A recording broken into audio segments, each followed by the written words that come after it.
Hello friends, welcome back to my YouTube channel. तुम्ही कधी विचार केला आहेत का की आपण शहर कसं प्लॅन होतं? रस्ते कुठे येणार, इमारतींची उंची किती असेल, गार्डन कुठे आणणार, हे सगळ्या गोष्टी कोण ठरवतं? या सगळ्या प्रश्नांची उत्तरं असतात ते म्हणजे फक्त आणि फक्त Maharashtra regional and town planning act 1966 या एका कायद्यात. आता जर का आपण विचार केला की suppose I am not a civil किंवा आर्किटेक्चर किंवा प्लॅनिंग बॅकग्राऊंड, तरीही हा ऍक्ट इतका महत्वाचा आहे की जर का तुम्ही न्यूजपेपरमध्ये रोज न्यूजपेपर वाचाल तर एक दोन दिवसाआड या ऍक्टच्या आधारावर काही ना काही सेक्शन्स तुम्हाला कुठे ना कुठे पेपर्समध्ये मिळतील.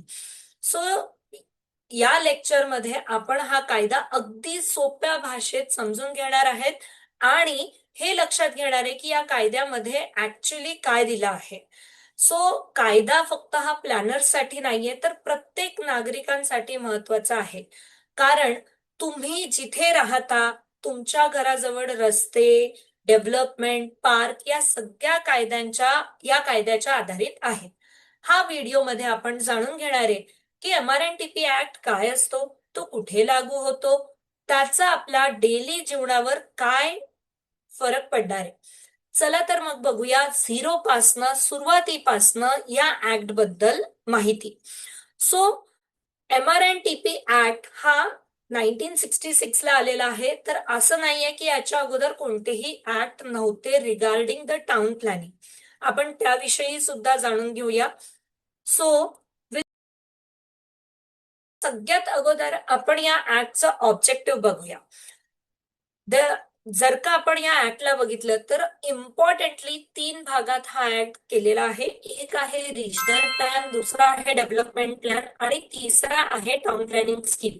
याच्यात न्यू टाउन, कंपल्सरी ऍक्विजिशन याबद्दल सुद्धा माहिती सांगितली. पण जर का आपण एकदम इम्पॉर्टंटली एखाद्या गावाच्या प्लॅनिंगसाठी किंवा रिजनच्या प्लॅनिंगसाठी जर का विचार करतोय तर देर are the three basic things, that is a regional plan, development plan आणि टाउन प्लॅनिंग स्कीम. ऑब्जेक्टिव्ह काय आहे हे एक एक ऍक्ट, एक एक गोष्टी समजल्यानंतर will come back to that.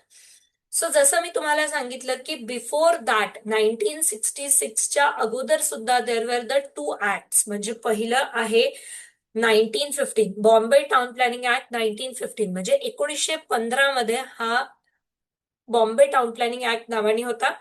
त्याच्यात फक्त आणि फक्त टाउन प्लॅनिंग स्कीम बद्दल सांगितलेलं आहे. त्याच्यानंतर बॉम्बे टाउन प्लॅनिंग ऍक्ट 1954 झालं. याच्यात डेव्हलपमेंट प्लॅन आणि टाउन प्लॅनिंग स्कीम या दोन गोष्टी पहिल्यांदा इंट्रोड्यूस झाल्या. आणि 1966 मध्ये the very first concept of a regional plan is introduced आणि म्हणूनच याला थ्री टियर प्लॅनिंग असं म्हणलं जातं. सगळ्यात आता हा प्रश्न ना एमसीक्यू म्हणून तुम्हाला व्हेरायटी ऑफ एक्झाम्स मध्ये येऊ शकतात की regional plan is a three tier planning hierarchy. म्हणजे काय? रिजनल प्लॅन, डेव्हलपमेंट प्लॅन आणि town planning scheme. MRTP act is a three tier planning hierarchy, regional plan, development plan आणि TP scheme. Right.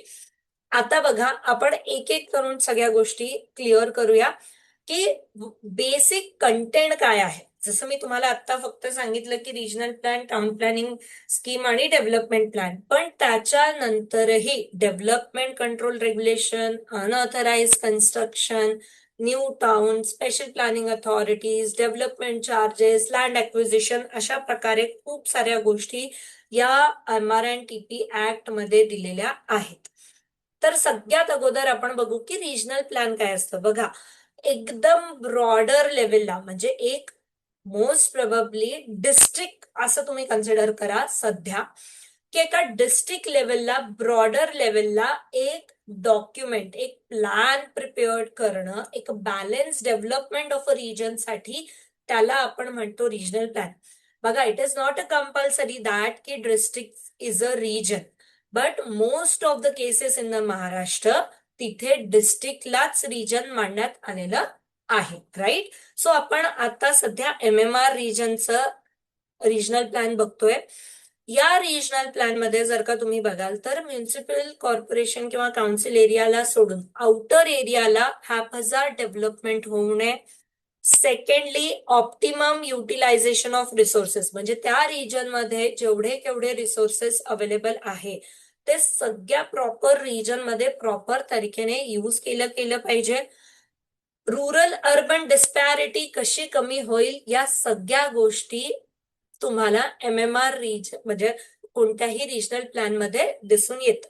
So basically right now कोणताही background म्हणजे civil planning architecture कोणताही background नसेल तरी आता हा एक कन्सेप्ट तुम्हाला कळला असेल की रिजनल प्लॅन कुठे केला जातो आणि कशासाठी केला जातो. सो विदिन द कॉर्पोरेशन किंवा काउन्सिल एरिया तुम्हाला अथॉरिटी असते की जे त्याच्यावर निगराणी ठेवल्या जाईल. But outside there should be a regional plan. कशासाठी केलं जातं तर डिस्पॅरिटी कमी करण्यासाठी आणि ऑप्टिमम युटिलायझेशन ऑफ रिसोर्सेससाठी. राईट. आता बघूया आपण की ऍक्टच्या याच्यात काय दिलेलं आहे. So what are the contents of regional plan, म्हणजे डिफरंट टाइप्स ऑफ अलोकेशन्स तुम्हाला दिसतील इथे. कमर्शियल दिसत रेसिडेन्शियल दिसत आहे, ग्रीन झोन दिसत आहे, इंडस्ट्रीज दिसत आहे. So different allocations of the land. Then the reservations of the space, garden, geological things, animal sanctuaries, water supply, sewage, drainage, सगळ्या न्यू टाउनच्या लोकेशन्स दिसत आहे, MIDCs दिसत आहे, irrigation project, military project, what ever at the regional level ते सगळं त्या plan मध्ये तुम्हाला दिसतंय. राईट. आता आपण बघूया की प्रोसेस काय आहे. तर सगळ्यात अगोदर रिजन एस्टॅब्लिश करण्यात येतं. मग याला बघण्यासाठी बनवण्यासाठी रिजनल प्लॅनिंग बोर्ड बनवल्या जातं. रिजनल प्लॅनिंग बोर्ड प्रिपरेशन करतं, पब्लिकेशन करतं, सबमिट करतं सँक्शनिंगला फॉर द स्टेट गव्हर्नमेंट. आणि मग त्याच्यात काही मॉडिफिकेशन असेल तर त्याची सुद्धा तरतूद आहे आणि रिव्हिजन असेल तरी त्याचीही तरतूद आहे. म्हणजे इथे मी तुम्हाला डिटेल सध्या MRNTP ऍक्ट नाही सांगत आहे, मी तुम्हाला फक्त एक ओव्हरव्ह्यू देत आहे की what is an MRNTP act and what are the different heads over there. Right. So एक रिजन एस्टॅब्लिश, फॉर एक्झाम्पल आता आपण मुंबईचं एक एक्झाम्पल घेऊ. सो एक रिजन एस्टॅब्लिश केलं की का बरं त्याच्यात ठाणे किंवा रायगड ह्या डिस्ट्रिक्ट घेण्यात नाही आला. सो एक रिजन एस्टॅब्लिश करण्यात आलं ज्याचं एक सिमिलर कॅरेक्टरिस्टिक्स असेल. ते बनवण्यासाठी रिजनल प्लॅनिंग बोर्ड बनवण्यात आलं.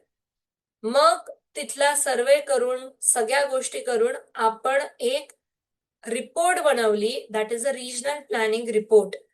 ती लोकांना ऑब्जेक्शन सजेशनसाठी ठेवली आणि नंतर त्याला स्टेट गव्हर्नमेंटला सँक्शनिंगसाठी सबमिट केली. इन फ्युचर जर का त्याच्यात काही मॉडिफिकेशन लागत असेल त्याची सुद्धा तरतूद आहे, किंवा इन फ्युचर काही कॅरेक्टरिस्टिक्स बदलल्यामुळे त्याला रिव्हिजन लागत असेल तर त्याची सुद्धा तरतूद ऍक्ट मध्ये दिलेली आहे. सो अशा प्रकारे रिजनल प्लॅन हे बेसिकली काय असतं हे या पॉइंट पर्यंत आपण समजतो. त्याच्यानंतर who is going to implement, कारण की regional planning board is a ad hoc one. Ad hoc म्हणजे काय की जोवरच हे मॅप प्लॅन बनत असतात तोवरच ती असते, त्याच्यानंतर it is a ad hoc. So for the implementation through the various organisation and department. So by appointing ADA, area development authority किंवा SPA हे इम्प्लिमेंटेशन केलं जातं. Right. Next is a development plan. जर का आता आपण डेव्हलपमेंट प्लॅन बद्दल बोललो तर जसं ब्रॉडर लेवलला रिजनल प्लॅन होतं त्याच्यापेक्षा मायक्रो लेवलला आहे डेव्हलपमेंट प्लॅन. मायक्रो लेवलला असणं म्हणजे स्केल, जर का रिजन हा डिस्ट्रिक्ट आहे तर डेव्हलपमेंट प्लॅन हा मोस्ट प्रोबेबली एखाद्या सिटीसाठी अर्बन लोकल बॉडीसाठी केला जातो. राईट. आता या मायक्रो प्लॅनिंग मध्ये डिटेल्ड प्लॅनिंग केलं जातं. जर का आता आपण नाशिकचा सध्या इथे ड्राफ्ट रिवाइज्ड डेव्हलपमेंट प्लॅन घेतलेला आहे, यू कॅन सी दॅट की कुठे रेसिडेन्शियल एरिया आहे, कुठे रस्ते आहेत, कुठे पब्लिक अम्युनिटीज आहेत, ट्रान्सपोर्टेशन नोड्स कुठे आहेत, या सगळ्या गोष्टी existing land use map, propose land use map या दोघांमध्ये दाखवला जातो. Right. So micro level planning, development plan is a micro level planning. So what are the content? So different types of zoning, reservation, त्याच्यानंतर transportation notes, आणि the most important in both the cases is a development control and promotion regulation, DCPR, हे दोघांसोबत publish केल्या जातं, म्हणजे RP सोबत सुद्धा आणि DP सोबत. क्लिअर आहे तुम्हाला? आता सिमिलरली हे कसं बनवलं जातं, जर का एक ब्रॉडर ऍस्पेक्ट मध्ये म्हणू तर ULB एक एरिया डिलिनेट करत नाही, कारण की ऑलरेडी ULBचा स्वतःचा एरिया असतो, पण ती बाउंड्री दाखवणारा मॅप ते डिक्लेअर करतात, TPO अपॉइंट करतात, त्याच्यानंतर एक्झिस्टिंग लँड यूज मॅप बनवलं जातं, ड्राफ्ट डेव्हलपमेंट प्लॅन पब्लिश होतं, लोकांकडनं सजेशन ऑब्जेक्शन्स मागवलं जातं, चेंजेस केल्या जातात, आणि मग तो स्टेट गव्हर्नमेंटला सबमिट करण्यात येतं, आणि मग स्टेट गव्हर्नमेंट त्याला अप्रुव्हल, मॉडिफिकेशन किंवा rejection, whatever may be the case, असं करून फायनल डेव्हलपमेंट प्लॅन अस्तित्वात येतं. राईट. या केसमध्ये सुद्धा मॉडिफिकेशन किंवा रिव्हिजन या दोन्ही गोष्टीचे तरतुदी या सेक्शन्स मध्ये, या चॅप्टर्स मध्ये दिलेल्या आहेत. Right. Next, who is going to implement the development plan? Obviously ULB is there, he is going to do that. पण टूल्स कोणते कोणते आहेत? तर लँड अक्वायर. फॉर एक्झाम्पल, आता या पूर्ण डेव्हलपमेंट प्लॅन मध्ये, नाशिकच्या डेव्हलपमेंट प्लॅन मध्ये आपण एका गार्डनचं रिझर्वेशन दिलेलं आहे. सो तो गार्डनचा रिझर्वेशन आपण कोणत्या कोणत्या तऱ्हेने इम्प्लिमेंट करू शकतो? The first case is a land acquisition. LARA act नुसार ती लँड अक्वायर करून त्या पर्सनला कम्पेन्सेशन देणं is one of the thing. Next is a TDR, transferable development right. ज्या केसमध्ये कम्पेन्सेशन मॉनिटरी पार्ट मध्ये देणं शक्य नसेल, तर त्याला त्याच्या इच्छेने जर का TDR, ट्रान्सफरेबल डेव्हलपमेंट राईट, घ्यायचं असेल तर ते विचार करू शकतात. किंवा accommodation reservation. There are the various tools to implement the development plan, town planning schemes. Right. Next, आता control of development and the use of land in the DP. आज माझी इच्छा झाली, माझी स्वतःची जमीन आहे आणि मी तिथे घर बांधेल, ज्या हिशोबाने बांधायचंय तसं बांधेल, जेवढं उंचीचं बांधायचंय तसं बांधेल, असं नसतं. सगळ्यांच्या, आता आपण बघितलं आरपी आणि DP मध्ये सोबत सोबत डेव्हलपमेंट कंट्रोल रेग्युलेशन्स पब्लिश केलेल्या आहेत. याचा अर्थ काय होतो की सगळ्या गोष्टींना कुठे ना कुठे मर्यादा आहे. लँड यूज म्हणजे जमिनीचा वापर कसा असायला पाहिजे हा तुम्हाला डेव्हलपमेंट प्लॅन मध्ये कळतो. त्याच्यानंतर त्याची उंची, त्याचं सेटबॅक, त्याच्या रूम साइजेस, या सगळ्या गोष्टी डेव्हलपमेंट कंट्रोल रेग्युलेशन्स मध्ये दिलेल्या आहेत. सोबत सोबत याच्या परमिशन्स घेणं कंपल्सरी आहे की तुम्ही जे काही प्लॅन बनवत आहेत ते according to the development control regulations आहेत की नाही. सो हा एक चॅप्टर सुद्धा MRNTP ऍक्ट मध्ये खूप महत्वाचा आहे. That is a control of development and use of a land. So section number 44 मध्ये दिलेलं आहे की परमिशन घ्या, मग ती परमिशन ग्रँट होईल, रिफ्यूज होईल, त्याच्यासाठी तुम्ही अपील करू शकता. या सगळ्या गोष्टी तुम्हाला सेक्शन नंबर 44 पासनं दिसते. Right. Next is a unauthorise development. म्हणजे काय की या केसमध्ये बघा, there is the two difference between unauthorised आणि इलिगल कन्स्ट्रक्शन. अनऑथराइज्ड कन्स्ट्रक्शन म्हणजे काय? तुमची जागा आहे, ही जागा तुमची होती. राईट. ही जागा तुमची होती, तुम्हाला इथे बांधकाम करायचं होतं. 3 केसेस झाल्या.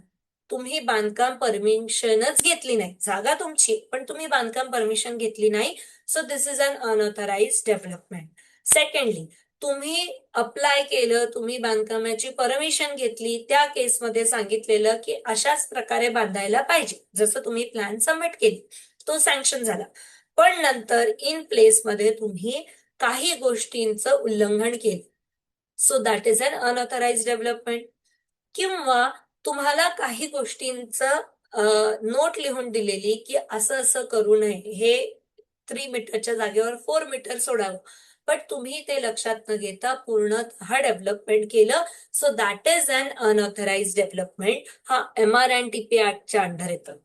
But when we talk about the illegal construction, म्हणजे ज्या जागा तुमच्या नाहीचे त्या जागेवर जर का डेव्हलपमेंट केली तर त्याला म्हणतात इलिगल डेव्हलपमेंट. आता या दोघांचा फरक हा खूप मोठा आहे. इलिगल डेव्हलपमेंट हा MRNTP ऍक्टच्या अंडर येत नाही. राईट. सो अनऑथराइज डेव्हलपमेंट, आता मी तुम्हाला सांगितलं what are the cases of unauthorise development. So त्याच्या पेनल्टी काय असतात, नोटीस दिल्या जातं, पनिशमेंट काय असतात, अनऑथराइज कन्स्ट्रक्शन स्टॉप करायला सांगतात, जर का तरीही ते उल्लंघन करत राहिले तर काय अथॉरिटी असते, या सगळ्या गोष्टी 52 to 58 मध्ये सगळ्या डिटेल्स मध्ये सांगितलेलं आहे.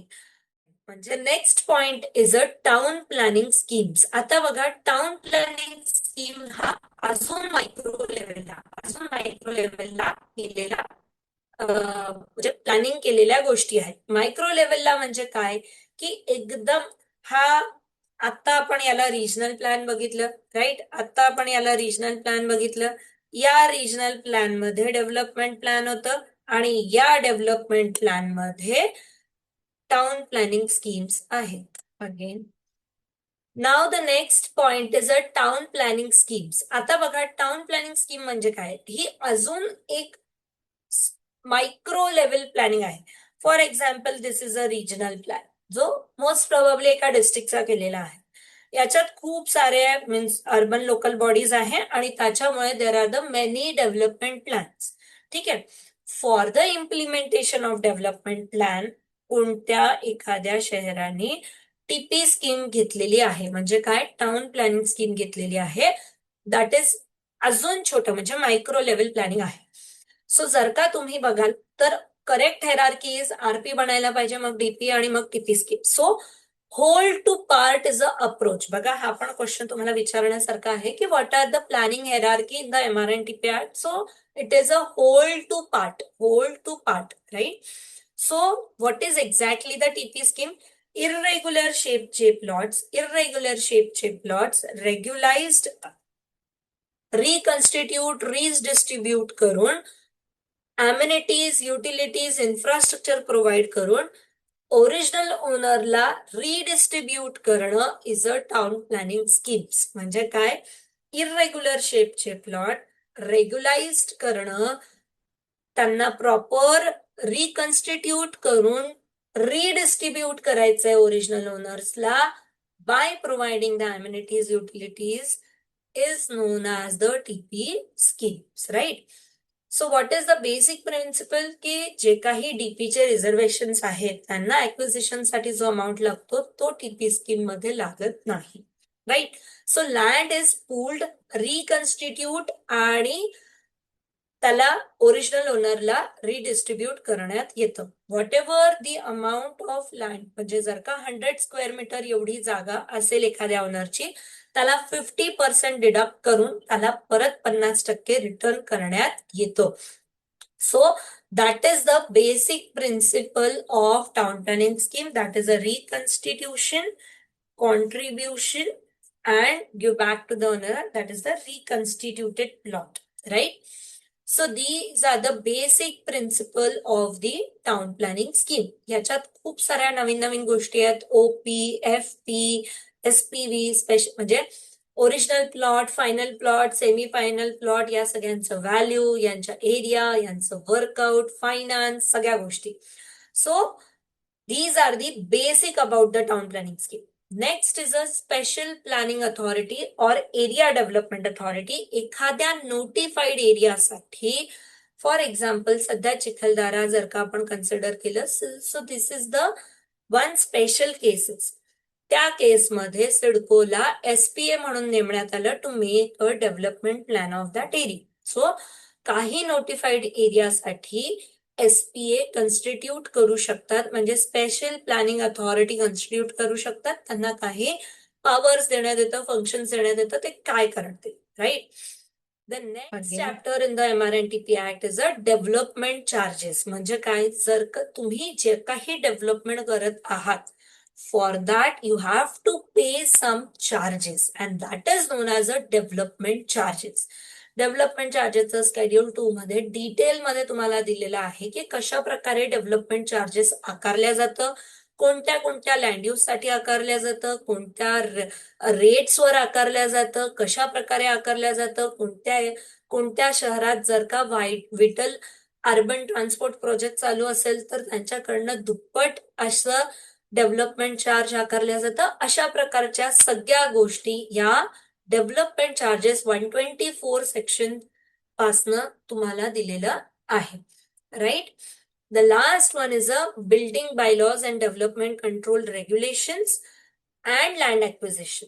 सो लँड ॲक्विजिशन हा जरीही लारा 2013 हा वेगळा ऍक्ट असला तरीही या ऍक्ट मध्ये सगळ्या डिटेल्स तुम्हाला सांगितलेल्या आहे की it is a compulsory acquisition for the public purpose.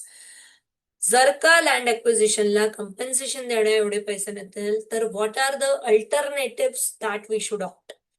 So basically land acquisition हा सुद्धा चॅप्टर याच्यात आहे. हा मी तुम्हाला फक्त वरवर आणि एक ब्रॉडर आस्पेक्ट देण्यासाठी केलेला लेक्चर आहे. जर का तुम्ही MMRDA, NMMC किंवा in the near future Mumbai BMCच्या सुद्धा एक्झाम्स येतात आणि any field is applicable for this post, म्हणजे MMRDA सोडून बाकीच्या ज्या आहेत NMMC किंवा BMC. So if you are from a non-planner, non-civil engineer background, so this video is going to help you. In this upcoming week, एज्युफेस्ट अकॅडमीच्या ऍपवर या तिन्ही जे सेक्टर्स आहे, रिजनल प्लॅन, डेव्हलपमेंट प्लॅन आणि टाउन प्लॅनिंग स्कीम, याच्यावर detail lecture होणार आहे, तेही ऍब्सोल्युटली फ्री. सो एज्युफेस्ट अकॅडमीचं ऍप डाउनलोड करा. ऍप डाउनलोड केल्यानंतर आपल्या फोन नंबरने लॉग इन करा. लॉग इन करून चॅट बॉक्स मध्ये फक्त MMRDA टाईप करा. टाईप केल्यानंतर तुम्हाला त्या बॅच मध्ये ऍड केलं जाईल आणि लवकरच तुम्हाला शेअर केल्या जाईल की what are the dates for the lectures. आणि हे लेक्चर्स तुम्हाला, म्हणजे हे टॉपिक तुम्हाला डिटेलमध्ये कव्हर करण्यात येईल. So download the EduFest Academy and take the advantage of this lectures जे एक्सपर्ट्स घेणार आहे, सुकळीकर सर, सावजी सर आणि मी. So take advantage of that. It will be for sure going to boost your preparation. Thank you. Thanks a lot.